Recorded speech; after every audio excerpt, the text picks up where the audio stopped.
Le mardi 21 mai 2024 passé, les députés élus ont pris fonction. Les 5 élus de l'opposition aux élections législatives sont partagés entre siéger ou ne pas siéger à l'Assemblée nationale, pour des raisons que tout le monde connaît. Le choix de chacun est respectable. Mais que choisir face à cette situation? Personnellement, je souhaite qu'ils y participent tous et j'ai apprécié la présence de Madame Adjamabo de DMP et les députés d'Adodi à la première journée de cette législature. Je conseille aussi le député d'An et celui de FDR d'y participer. On sait tous que ce n'est pas une élection transparente mais le problème n'est pas là aujourd'hui. Le problème est, que peuvent faire maintenant les 5 députés face aux 108 députés d'Unir pour faire bouger les choses et défendre les droits des Togolais qui les ont élus, qui leur ont donné ce mandat représentatif? Il est clair qu'en siégeant, ils ne peuvent pas empêcher les 108 députés à faire adopter les projets des lois que le gouvernement fera parvenir à l'Assemblée nationale ou les propositions des lois qui émaneront des députés eux-mêmes. Mais faute de pouvoir empêcher l'adoption de certaines lois qui n'iront pas dans l'intérêt du pays, ou de faire voter certaines lois que les 5 pourront proposer,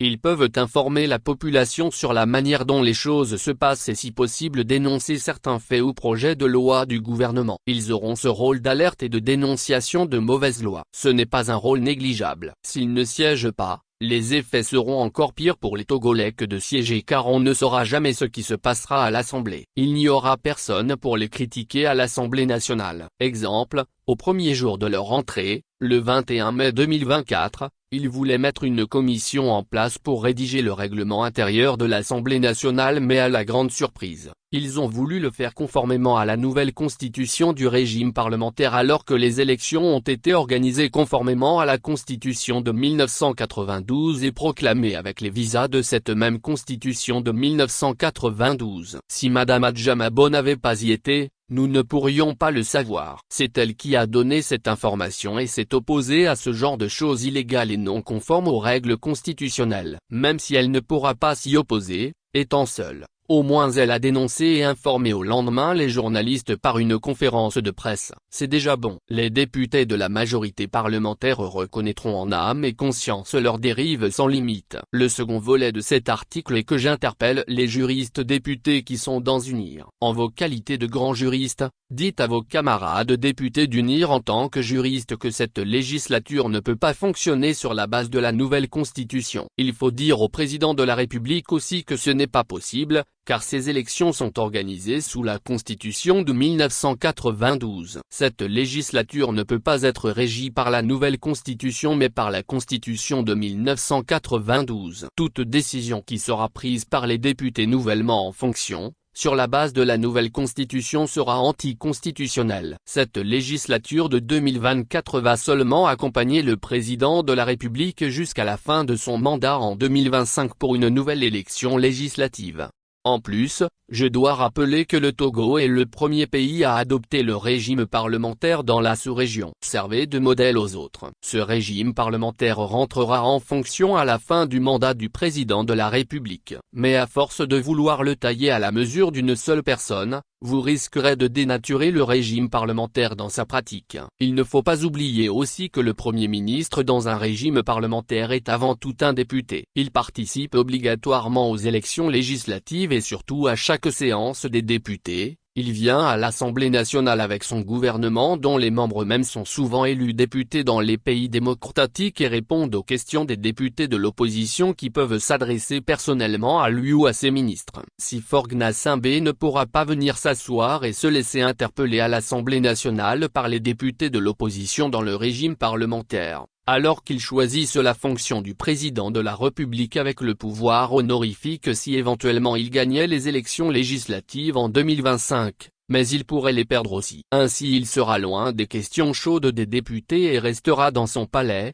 loin des humiliations de la pratique du régime parlementaire. C'est un bon conseil. Mais s'il rêve à tout prix de devenir président du Conseil des ministres pour conserver tous les pouvoirs en main, il doit se plier au bon fonctionnement du régime parlementaire. Pour cela, il doit inévitablement organiser les élections législatives en 2025 et y participer lui-même avec l'espoir de les emporter. non seulement sur le plan national mais aussi dans sa localité où il sera candidat. Donc, ce n'est pas gagné d'avance pour lui. Je n'ai jamais vu un pays de type parlementaire où le chef du parti majoritaire ne participe pas lui-même aux élections législatives. Sauf si notre régime est taillé à sa mesure. Dans ce cas, on n'est plus dans un régime parlementaire classique ou moderne mais de type togolais qui va malheureusement servir de mauvais modèle aux autres pays de la sous-région. Si vous voulez construire un pays moderne, ne taillez pas la constitution à la mesure d'un homme mais à la mesure du pays lui-même. Ainsi, elle aura une fondation solide et durera pour les générations à venir. Exemple,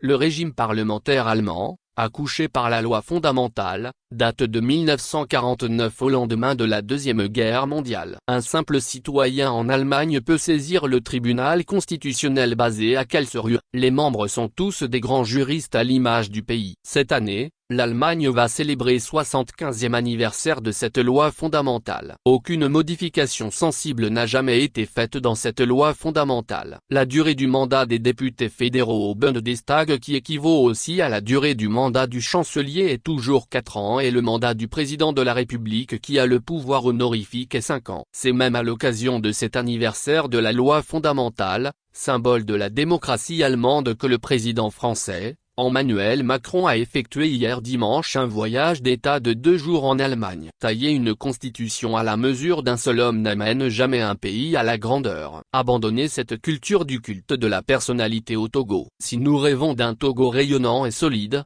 il faut changer de mentalité. Le Togo n'appartient pas à un homme mais à tous ses citoyens. On a les mêmes droits et les mêmes devoirs envers ce pays. Alors, juristes et professeurs de droit qui sont dans UNIR ou d'UNIR, donnez de bons conseils au chef de l'État sur le bon fonctionnement du régime parlementaire. S'il voyage en Europe dans les pays où ce régime est pratiqué, qu'il pose aussi des questions à ses homologues premiers ministres ou chanceliers, ils lui en diront un peu plus sur son fonctionnement.